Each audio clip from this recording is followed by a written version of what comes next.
Welcome everyone. Something a bit different for this video as I delve into the archive papers relating to my 1949 AC 2 litre, which has been in my family since 1962. There'll be a bonus at the end for anyone interested in AC Cobra history. If you're wondering what's up with my engine rebuild, I've had the bad news that the long-awaited crankshaft has been delayed another 4 months to October. I'm currently working on upgrades for the sump, and I'll do a video to cover that fairly soon.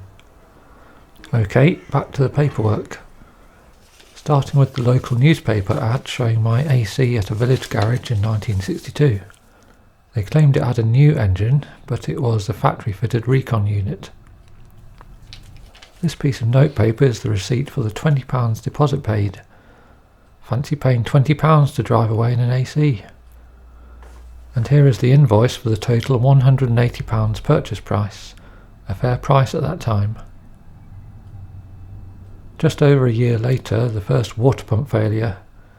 Dad used to say there are plenty of rubbish car engines with good water pumps, while the AC has an excellent engine with a rubbish water pump. It failed 3 times in the 12 years with no other engine faults. Here are some of the garage invoices. In 1967, our local garage installed Britax front seat belts. Here's something you don't see often, a radio licence from 1966 for the privilege of listening to the radio in the AC. Letters from Magnetex about wing mirrors and screen wipers. I couldn't do a programme about paperwork without including the old logbook, as they were colloquially known. It shows that there were 2 previous owners before Dad. It would be nice to trace the families in case they have any photos, but the first owner was a Mr. Albert Smith. The second owner's name was more distinctive, Mr. Leonard Kirk. On the other side is a record of licences and petrol rationing books. My dad had the colour listed changed from national grey to light green, not knowing that the former was AC's fancy name for the green paint finish. A few of the tax discs. Oops, ignore the 1980 disc, which was for our Morris Minor. I also have some correspondence between AC Cars Limited and Dad.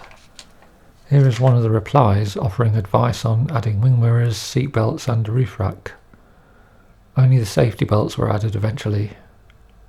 They also thanked Dad for his well wishes regarding Le Mans and the Cobras. Fast forwarding to the early 90s, some Christmas cards I received from AC after Brian Anglis and Autograph took over. Now for some handy technical paperwork. Drawings from Woodhead, the makers of the leaf springs, given to me by AC expert Mike Blinko over 30 years ago. He wrote the notes in red, highlighting an error by AC who got the rear spring camber wrong.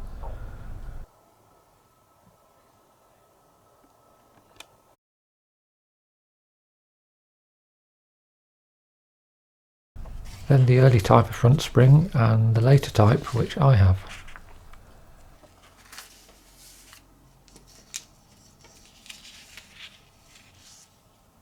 And now for some more general archives for this model of AC, starting with period adverts and articles.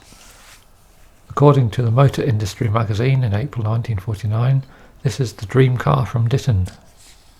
From the Motor magazine, 5th of March 1947, the prototype saloon is described when AC launched the new model.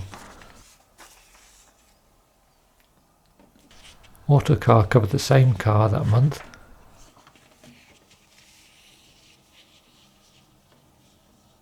Then a late 1948 update. This is a reprint of the 1949 Autocar road test that AC Cars Limited gave to Dad.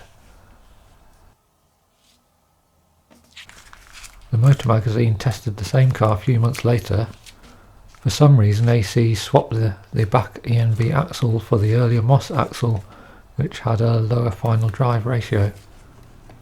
One of my lecturers had an original sales brochure and loaned it to me so I could make this photocopy of it.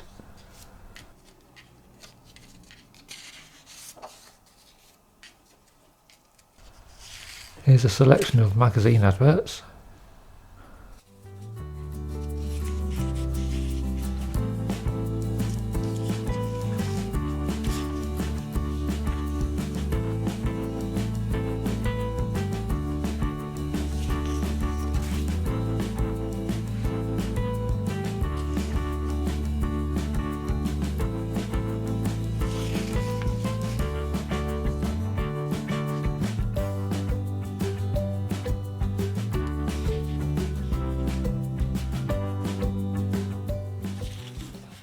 Also a girling guide to the later all-hydraulic brakes as seen on this 4-door AC. Here is one of the nicest adverts from 1951.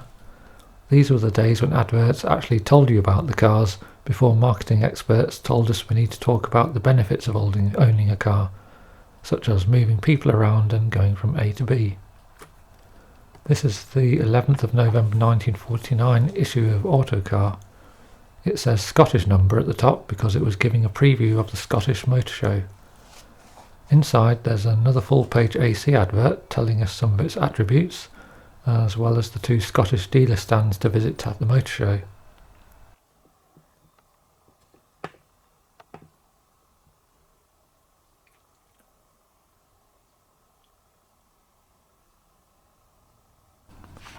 Also a photo of a Buckland in the list of cars featured at the motor show.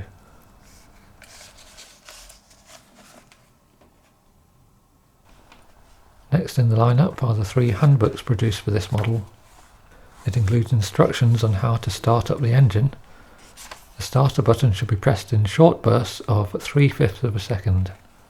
I found that 1/4 of a second was usually enough. These old handbooks actually tell you how to do things like remove the cylinder head. Modern car instructions tell you not to drink the battery acid. The exploded water pump drawing, the most useful part of the booklet. The earlier Moss back axle. The Series 2 handbook. The Series 3 book has a lot of revisions, including all the braking systems up to the all-hydraulic system and the later wiring schematic.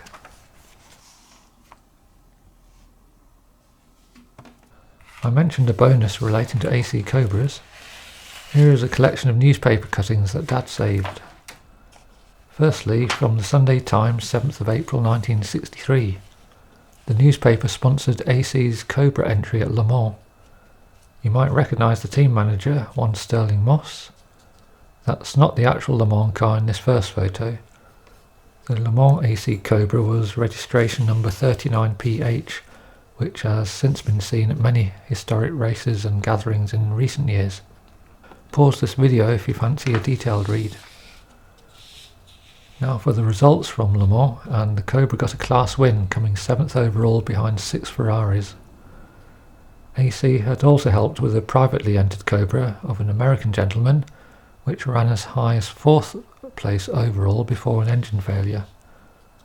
The successful AC only changed its rear tyres once, with no changes to the front ones. Now for some real controversy. The infamous test on the M1 motorway very early one Sunday morning in June 1964. This was the Alan Turner designed Le Mans Coupe with special chassis number A98. It reached over 180 miles per hour on the motorway, while gentleman Jack Sears helped to test 2 brands of tyres. Various organisations expressed their outrage and politicians started to clear their throats. Sadly, after that masterpiece of publicity, the A98 Cobra Coupe crashed at Le Mans very badly. Driver was okay. Contrary to false information still circulating about this crash, it was not caused by the diff. A rear tyre had worn thin and burst. This comes from a first-hand account of a member of the pit crew who went out to the crash scene. A few years ago, Top Gear borrowed these cuttings from me to show on TV while Jeremy Clarkson went on a road trip in a modern Ford Mustang. For some reason they substituted a photo of a Daytona Cobra for the M1 test incident. When I questioned the producer, he said he thought they were the same thing.